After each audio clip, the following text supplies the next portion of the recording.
কিছু কলার ছোলা আছে, আমি কলাগুলো খাওয়ার পরে সেই কলার ছোলাগুলো ফালাই না, কারণ গাছ আছে যেহেতু কলার ছোলা গাছের গোড়ায় দিতে হয়। অনেকে কলার ছোলাটা শুকিয়ে নেয়, এটি ভালো প্রসেস, কিন্তু আমি শুকানোর সময়টা এত পাই না, তাই আমি কি করব, আমি গাছের পাশেই দিয়ে দেব,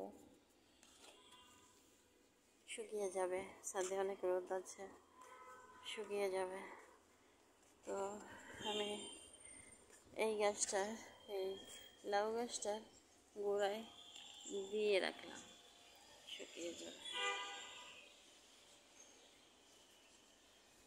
কলার ছোলায় নাকি থাকে পটাশ নাকি গাছে ফুল ফল হতে সাহায্য করে।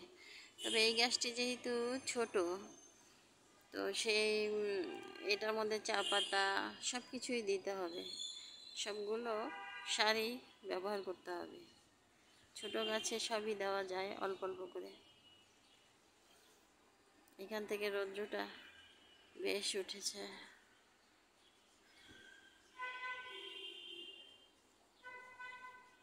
গাছগুলোতে পিঁপড়া ধরেছে, তো স্প্রে করে দিলাম যাতে পিঁপড়াটা না থাকে।